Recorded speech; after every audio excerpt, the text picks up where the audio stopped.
Aujourd'hui, c'est mardi. Nous sommes mardi et je me suis fait le pari, c'est chaud, de vous faire une petite vidéo tous les mardis, rapide, courte, avec des sujets différents les uns des autres. Et j'ai décidé aujourd'hui de vous montrer un exemple de tirage que je peux faire pour aider et mieux comprendre les problèmes et aider surtout à la parole pour les personnes victimes d'agression. Les personnes victimes d'agression, j'en rencontre beaucoup et j'en ai rencontré beaucoup dans ma pratique professionnelle. Je vais utiliser le Nicoletta Ceccoli Tarot. Alors, rapidement mon histoire avec le Nicoletta Ceccoli. Le Nicoletta Ceccoli, je l'ai découvert lors d'une vidéo YouTube de Margot Winterhalter, et dont vous aurez les références bien sûr dans la barre d'information.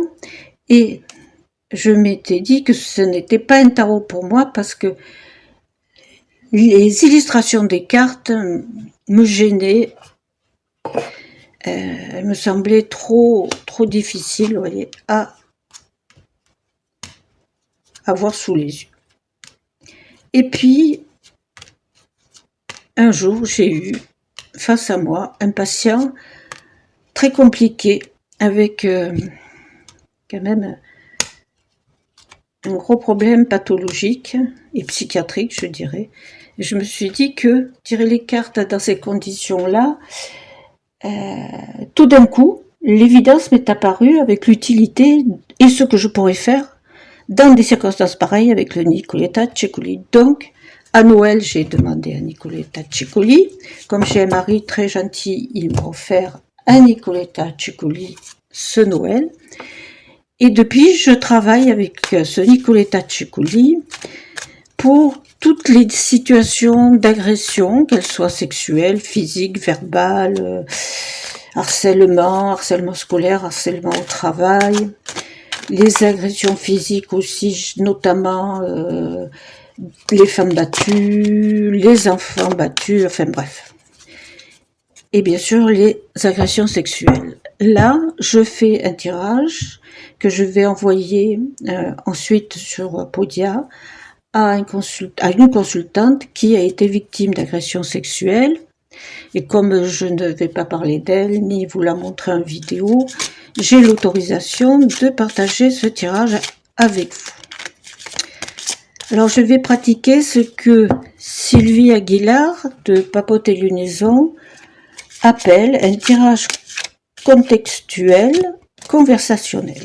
Voilà. Vous allez le découvrir au fur et à mesure et je vous laisse le soin d'aller voir en barre d'informations les liens à la fois de Margot et à la fois de Sylvie si une formation au tirage contextuel peut vous intéresser en tant que tarologue professionnel ou tarologue amateur.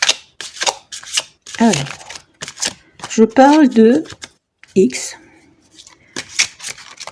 qui a, à l'âge de 9 ans, été victime de viol par le voisin de palier.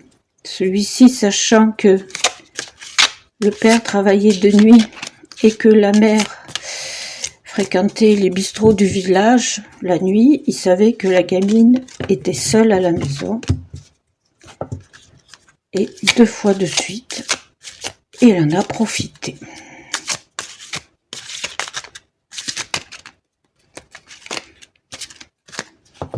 Donc ma question est, comment puis-je aider X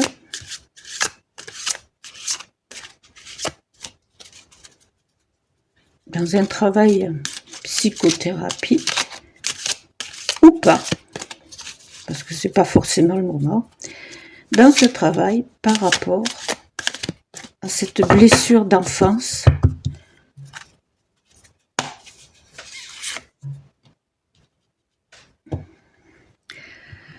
Alors, 2 de coupe, ça me plaît. Ça me plaît parce que le 2 de coupe, c'est là, le Nicoletta, il est pas si hard que ça, comme vous voyez, ni si difficile.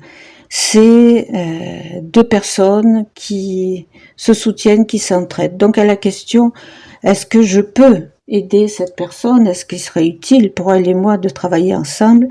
La réponse me semble évidente. Je crois que je ne ferai pas plus de commentaires et je vais demander des approfondissements au jeu de tarot. Non, je vais prendre la carte qui suit sans...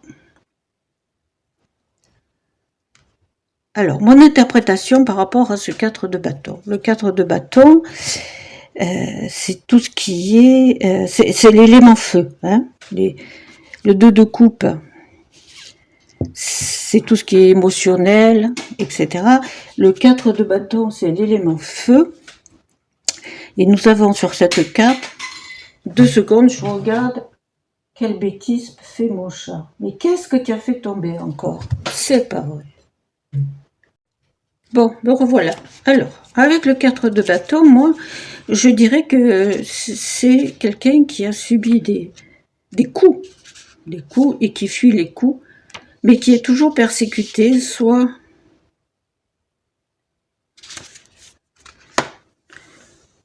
par le souvenir, dans le cas présent, de ce qui s'est passé pendant sa petite enfance. Donc, c'est sûr que me raconter et m'exprimer tout ça, c'est déjà arriver à mettre des mots MOTS sur les mots MAUX. Je sais, ça se dit beaucoup, mettre des mots sur les mots. On l'utilise aussi en musicothérapie, mais donc il va y avoir un travail, mais ça me plaît les mots, sur les mots. Il va y avoir un travail à faire de montrer que ma consultante a fui, s'est sauvée, donc elle a fui en parlant de ce qui lui était arrivé à sa sœur aînée, qui n'habitait plus dans la famille, et la sœur aînée a fait le nécessaire, mais elle a fui, mais elles se sont toujours persécutées, pourchassées par cet homme qui a fait de la prison. Donc je demande à mon tarot un peu de... C'est ce qu'on appelle le tirage conversationnel. Alors je vais essayer de vous le faire à la Sylvie Aguilar, bien que je ne suis pas encore assez douée pour faire aussi bien qu'elle. Donc d'accord, tu me dis que je peux aider ma consultante et en lui faisant un peu, déjà en lui fait qu'elle m'ait parlé de comment ça s'est passé, mais qu'est-ce qu'elle a fui? Est-ce qu'il y a autre chose que ma consultante a fui par rapport à cette histoire? Par rapport à cette histoire, ce qu'elle a fui, c'est le valet d'épée. C'est-à-dire, par rapport à cette histoire, ce qu'elle a fui, j'essaie, voilà, c'est mieux comme ça, ce qu'elle a fui, c'est... Bon, elle était encore trop jeune pour pouvoir dire carrément, c'est un valet, qu'elle était mal et qu'elle voulait pas vivre ça. Mais en même temps, le valet d'épée, c'est quelqu'un qui est avide de connaissances et qui veut donner à manger à sa curiosité. Donc on est en plein dans une demande là de je peux aider ma consultante en lui donnant à manger, mais à manger d'un point de vue intellectuel par rapport à la connaissance de ce que les personnes ou les enfants qui ont vécu la même chose qu'elle mettent en place, d'abord pour protéger les adultes, parce qu'il y a toujours une protection des adultes autour d'eux, et en tout cas souvent, et ensuite par rapport à leur protection à eux. Alors, est-ce que je me pose une question, est-ce que ce valet d'épée n'est pas aussi une façon d'indiquer que ma patiente a gardé des choses pour elle afin de protéger certaines personnes, hein, puisque le valet d'épée c'est quelqu'un de très curieux, mais voilà, comment faire pour aider ma patiente dans sa curiosité et dans le développement de sa curiosité. Et des questions, sa curiosité étant pour moi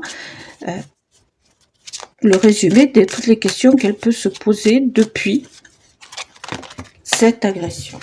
Alors, j'ai décidé de ne pas prendre les cartes qui sautent, donc je ne les prends pas. Ici, nous avons le 6 de bâton. Donc, ça veut dire que pour essayer de vivre par-delà ce traumatisme, ma consultante a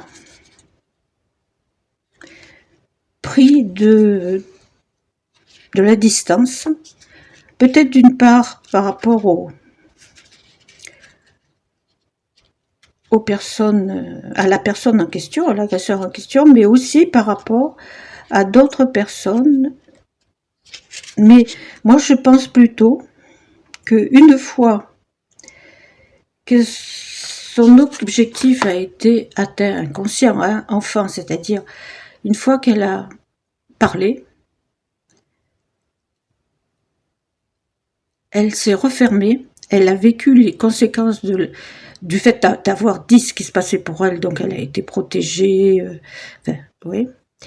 Mais il y a eu tout un service social autour d'elle pour l'aider et pour aider sa sœur et pour finalement l'enlever de sa famille, de son père et sa mère, parce que c'était pas possible, ils étaient incapables, sans être péjoratifs ou sans moralisateur, ils étaient tout bonnement incapables de s'occuper d'elle et de la protéger. Donc, et elle a mis des distances que j'imagine comme une chape d'oubli. Et vous savez, comme quand on fait le geste de pousser quelque chose pour ne plus le voir. Voilà. Et ça va être quelque chose d'intéressant à parler tranquillement avec elle pendant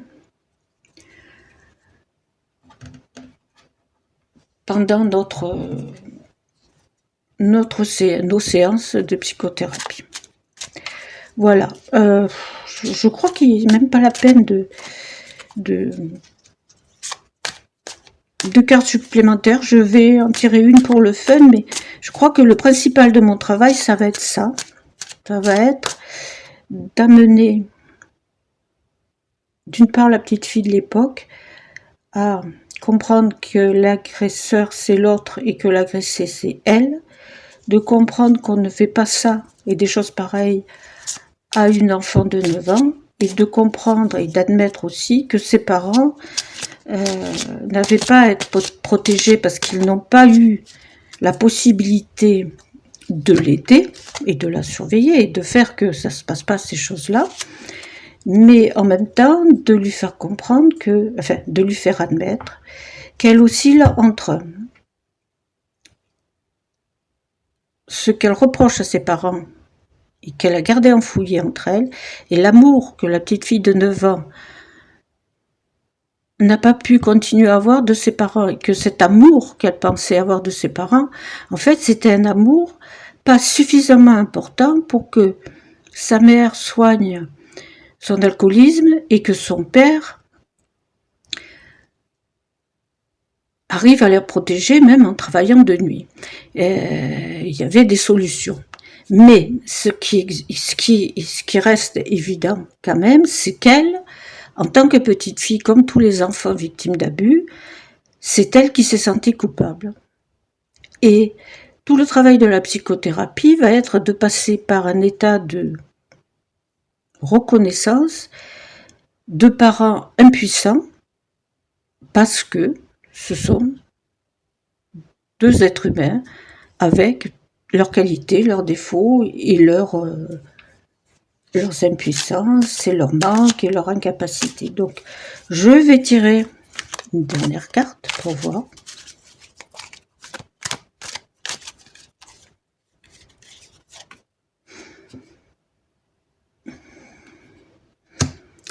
Alors, nous avons le 7 de denier. Alors, quand je vous dis que c'est quand même bizarre, le Nicoletta Cecoli, Regardez bien ce set de deniers quand même, c'est...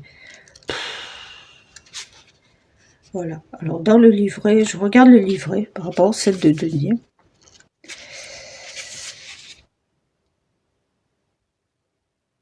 Voilà. Alors dans le livret, il est simplement écrit, et je terminerai en conclusion, et ça conclut bien ce que je viens d'évoquer et de vous dire. Dans le livret, il y a écrit tout simplement « Procédez avec calme pour créer quelque chose dont vous serez fier. La qualité requiert du temps. » Voilà. Si vous voulez bien, nous allons nous en arrêter là. Je vais faire part de... Je vais envoyer la vidéo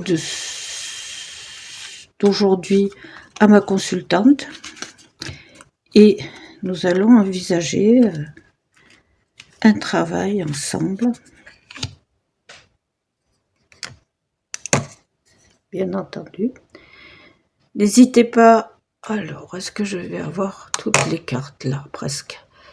N'hésitez pas à mettre vos commentaires et je vous dis à bientôt, en tout cas à mardi prochain, le 14 juin. Au revoir.